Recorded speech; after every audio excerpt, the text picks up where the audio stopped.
So this company Knifey sent me some IRL knives to showcase. We're going to be unboxing all 3 of them, tier listing them, and even trying to learn some tricks on the butterfly knife. Knifey sent me a M9 bayonet, a Karambit, and a butterfly knife, all in different finishes. They also sent me stands for each knife, but we'll get into that a bit later. We'll also be putting each knife on this tier list. First, let's unbox the Karambit, since I'm most excited for the M9 and I kind of want to save that one. And that's not to say that Karambit won't be cool, since it has one of my favorite finishes in the whole entire game. I'm actually really excited for this one myself. And while we're unboxing this Karambit, I should also mention that we will be scoring these knives, and we'll be giving them points 1 through 5 based on how good they look, how accurate they are to their in-game counterpart, the utility of the knife, and the value. I'm going to be very objective, and I'll be telling you guys whether I think that it's a good deal or not. So getting into the Karambit, as you can see, they send you a really nice microfiber cloth to wipe your knife off if you ever get any fingerprints on it. And you guys might have already seen there is a really sweet looking name tag on this knife. They actually put a name tag on each one of these knives, which is a really cool thing that you can do. You can basically get a name tag added to your knife and it can say whatever you want it to. And it looks remarkably similar to how the name tag looks in game. And you guys might be able to tell what knife this is just based off of the ring already. But in case you couldn't, we're going to be unsheathing it here in just a second. And of course, it is a lure. Now, I think that this looks absolutely insane. The blade not only is shiny, but it has the design all over it. And I wish you guys could see this in person because the gold just does not translate through this video. It looks insanely good. I love that little lure design on the blade right there. And again, it's really accurate to the actual game.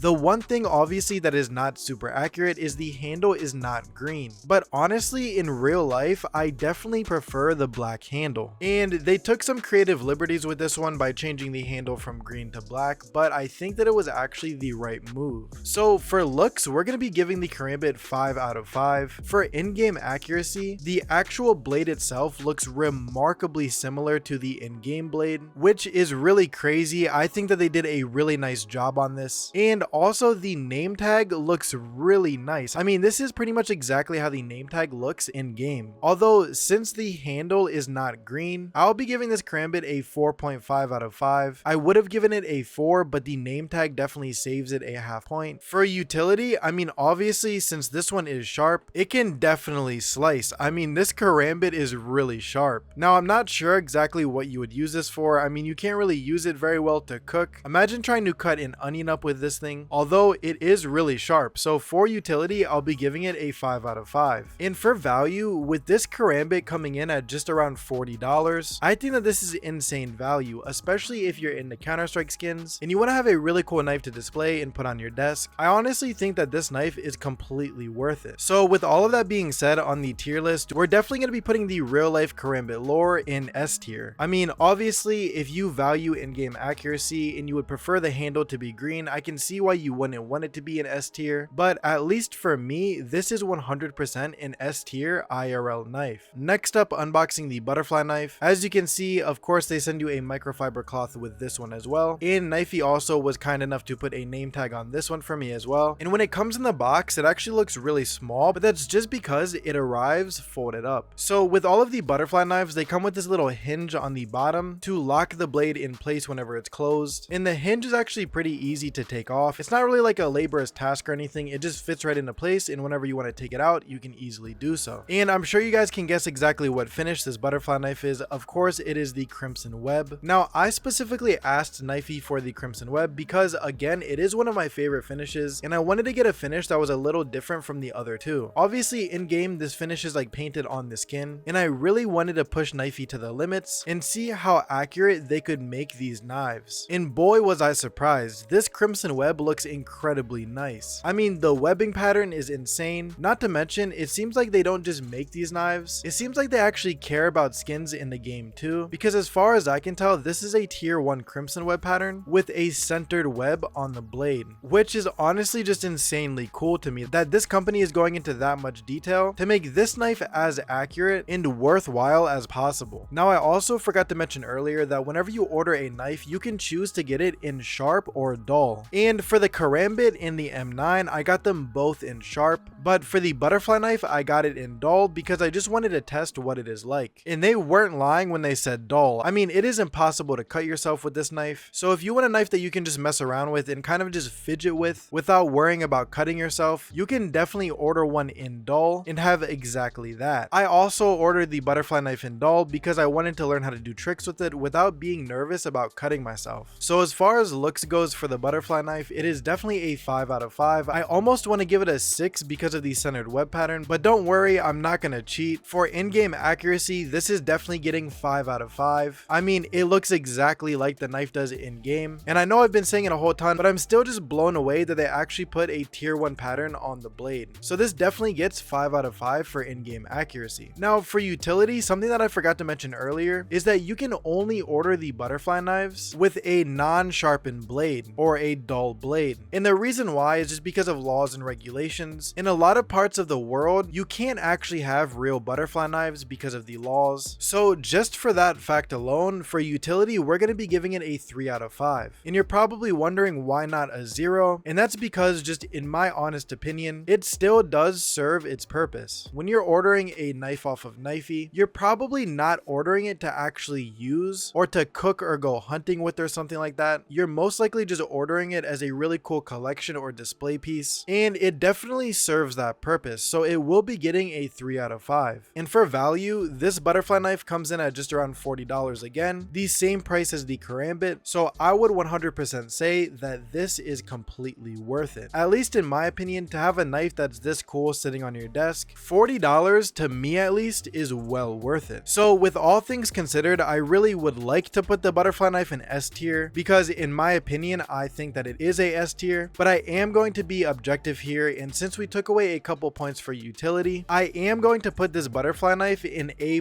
tier. I really don't think that this knife is any worse than the other ones, although to be fair to the point system and not to be biased, it is going in A tier. And just to really get the point across as to how much I like this knife, I actually ordered a butterfly sapphire from Knifey like 5 years ago, and I've had it ever since, and it still works amazingly. It hasn't broke on me at all, the paint hasn't chipped off, the hinges on the opening mechanism haven't rusted or anything like that, and it's honestly just a really good purchase all around. So I am super biased towards the butterfly knife, and I'm still happy with my purchase from like 5 years ago. Now moving on to the knife that I'm absolutely the most excited for. This is the M9 Bayonet, and it definitely has some crazy weight to it. I mean, this thing is pretty heavy. Now let's get it cracked open and reveal what the finish is. And it is of course a marble fade, but if you look closely, it's actually a fire and ice. Again, this is another one of those little things where you can tell that the company actually cares about Counter-Strike skins. They could easily just look up online for 2 seconds, copy and paste the marble fade pattern onto the knife, and call it a day. But instead, what they decided to do was put a fire and ice on one side of the knife, and on the other side of the knife, it is actually the regular marble fade in all of its yellow glory. And also, of course, there is a name tag on this one too, and it does actually look really nice. Now, I am incredibly blown away with this knife. It feels just really nice to hold. It's very heavy, and not to mention the blade is incredibly sharp. And honestly, I'm just blown away about how one side is fire and ice and the other is marble fade. That just completely blows my mind. It's like the same thing with the centered web in the butterfly. You can tell that they put a lot of attention to detail. And also, I forgot to mention that if you look on the regular marble fade side, not 100%, but I am pretty sure that the marble fade pattern that they put on the knife is actually the max red tip pattern, which of course is the most sought after pattern for the marble fade on the M9s. Again, just crazy attention to detail. I was really impressed with this knife, and even though it's hard to pick, this has got to be my favorite one that Knifey sent me. It just looks so good. It has a nice feel, and putting this thing in one of these stands that they sent me and letting it sit on my desk honestly is just so cool. I have one in the #1 pattern that looks just like the game sitting right here on my desk. So on the M9, for looks, we're definitely going to be giving it 5 out of 5, no question. For accuracy, since it looks really accurate to its in-game counterpart, and it has the max red tip pattern on the play side, it is also going to be getting a 5 out of 5. For utility, this is crazy, but it's definitely getting a 5 out of 5 as well. This knife is incredibly sharp, has a pointy tip, and is heavy enough that you could probably do some serious cutting with this. And last but not least for the ranking, for value, with this M9 coming in at just around $50, I do think that it is a good deal. Now, it is more expensive than the other ones, but I'm sure, as you can tell, it's because because it's way bigger and takes a lot more material. I mean, I wish you guys could feel this in person. The M9 is probably 2 times as heavy as the other knives, and the other knives didn't feel light either. The M9 is just so much bigger and has such a huge blade that it feels incredibly heavy, so I feel like $50 is actually a good deal for this. But with that being said, for value, this knife is definitely getting 5 out of 5. So I'm sure you saw this coming. The IRL M9 Marble Fade from Knifey is definitely going into S tier. Knifey has a bunch of other really cool knives on their website. I was actually about to ask them to send me a falchion or a Bowie knife because I really wanted one of those, but seeing that this is our first video together and I didn't know if these knives were going to be any good, I only chose 3 knives for them to send me. Although if you guys do want to buy one of these knives, definitely make sure to use my link down in the description below, because if you do, I might just end up doing a second video with Knifey and have the opportunity to try out all of the different knives, and that is something that I would definitely be really excited for. I'm super happy with how these knives look. I'm super happy to be showing them to you guys because they are actually really high quality. I mean, I'm not just selling out here. If these knives were horrible quality and just a ripoff, I probably would have just sent them back and told them that I'm not going to be doing a video with them, but I am thoroughly surprised and impressed with how all of these came out. So if you guys want to get your hands on one of these yourself, please make sure to use my link down in the description below. It really would help me out a lot, and if you end up doing so, definitely make sure to comment down below or join my Discord and tell me which knife you got. I would be super excited to see which knives you guys picked. And someone, can you please get a falchion and send me a video of it on Discord, because I really want to see this thing in action. It looks incredibly sweet.